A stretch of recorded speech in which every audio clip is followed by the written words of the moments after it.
IVF ICSI, इससे आप डरे नहीं। जो भी संतान आपको IVF ICSI से प्राप्त होगी वो जेनेटिकली आप ही की होगी, किसी और का DNA उसमें नहीं इस्तेमाल होगा जब तक आपकी परमिशन नहीं होती। IVF होता क्या है, हर जना ये सोचता है कि IVF में 100% चांसेस हैं कि प्रेगनेंसी हो जाएगी। ऐसा नहीं होता। सबसे पहले तो लेडी के जो अंडेदानियां होती हैं उसमें इंजेक्शन लगाए जाते हैं ताकि अंडेदानी जो नॉर्मली एक एग बनाती है वो कम से कम 10 से 12 एग्स बनाए। उन एग्स को बेहोश कर बिना दर्द के अंडर अल्ट्रासाउंड गाइडेंस एक नीडल से निकाल लिया जाता है एक ट्यूब में। उसके बाद स्पर्म्स आदमी से लिए जाते हैं, उनको लैब में प्रिपेयर किया जाता है और उन स्पर्म्स और एग्स को आपस में मिलाया जाता है, जो कि 2 टेक्निक से हो सकता है। एक जिसमें कि IVF होता है कि स्पर्म अपने आप से अंडे में जाएगा, और दूसरा होता है ICSI, इंट्रासाइटोप्लाज्मिक स्पर्म इंजेक्शन, जिसमें कि जो स्पर्म होता है उसको 7 माइक्रोन की नीडल से अंडे के अंदर डाला जाता है और उसके बाद जब बच्चा बन जाता है 2 सेल बनता है, 4 सेल बनता है और फिर मल्टीपल सेल्स 8 सेल, फिर मल्टीपल सेल, फिर ब्लास्टोसिस्ट। जो बेस्ट क्वालिटी वाला एम्ब्रियो होता है वो ब्लास्टोसिस्ट होता है, वो डे 5 का एम्ब्रियो होता है। उसके बाद उस एम्ब्रियो को एक कैथेटर से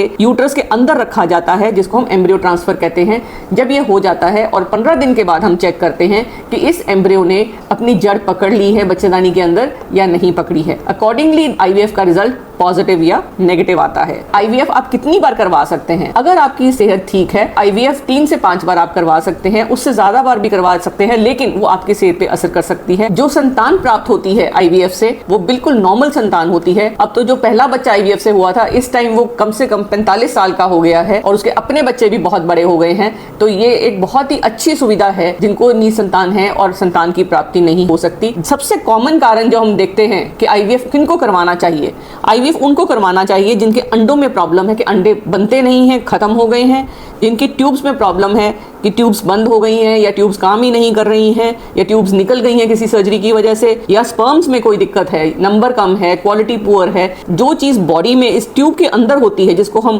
फर्टिलाइजेशन बोलते हैं, उस फर्टिलाइजेशन को शरीर से बाहर करा जाता है, तभी इसका नाम इन विट्रो फर्टिलाइजेशन है। ये बिल्कुल ही पेनलेस प्रोसीजर है, इसमें किसी भी प्रकार का किसी भी स्टेज पे कोई दर्द नहीं होता और इसमें किसी प्रकार की हॉस्पिटल स्टे की भी रिक्वायरमेंट नहीं होती है। बहुत सारे पेशेंट्स ये सोचते हैं पहले हम नेचुरली ट्राई कर लें और उसके बाद IVF करवाएंगे, वो हमारा लास्ट स्टेप होता है। लेकिन डिपेंडिंग अपॉन कंडीशन और एज इस चीज पे होता है कि अगर आपकी एज ज्यादा है और आपके पास टाइम नहीं है तो इट इज बेटर कि आप IVF कराएं। पहला बच्चा आप IVF से लें, दूसरा बेशक आप नेचुरली ट्राई करते रहें।